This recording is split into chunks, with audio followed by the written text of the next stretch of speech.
the first racist was Iblis. The first racist was Iblis. Think about it. Because what did Iblis say? I'm better than him because of my origin.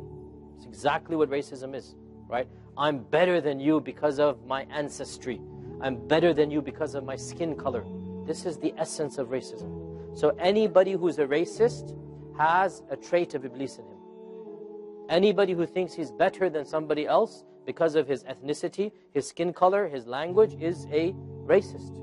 And this racism goes back to none other than Iblis. Iblis is the founder of racism. How do we counter this? Education.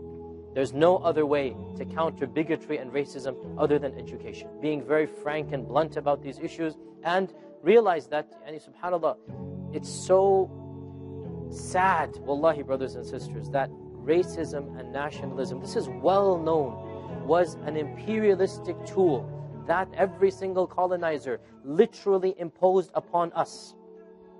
We had no notion of nationality and racism until the British and others came and they told us, you are this, you are that. This is well known. Anybody who reads history and colonialism and what happened, this is something that is not a conspiracy theory. When the British told the Arabs of the Arabian Peninsula, fight against the Turks, right? They were the ones who started saying, you're Arabs. How could the Turks rule over you? That notion never came to them. Look at Lawrence of Arabia. They were the ones who started nationalism. You're Arabs, you deserve your own independent, principality. Why should you be under the Turks, even though the Turks were Muslim? And who was the one who instigated this? Lawrence of Arabia and others of this nature. And the same thing, and honestly, now look guys, I am, Pakistani in terms of heritage, right? It is ludicrous. I say this as a Pakistani. It is ludicrous for a Pakistani to say, I am Pakistani first and Muslim second. SubhanAllah.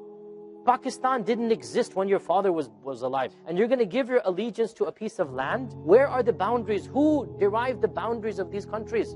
The British did. This land that you call Pakistan or America, it is not a living entity that will bestow grace upon you. It's a figment of collective imagination. These lines that we draw on maps, they don't really exist in the world. They do not exist in the real world. These lines keep on moving back and forth. It's a border that has been invented by minds. What country has lasted for more than 500, 1,000 years? Think about it. What country has lasted for even 800 years? Now, where? Every country rises and falls, comes and goes. It is well known when the colonizers left us, they were the ones who said divide and conquer. It's a well-known tactic, divide and conquer. More than 60 Muslim majority countries when there used to be one ummah.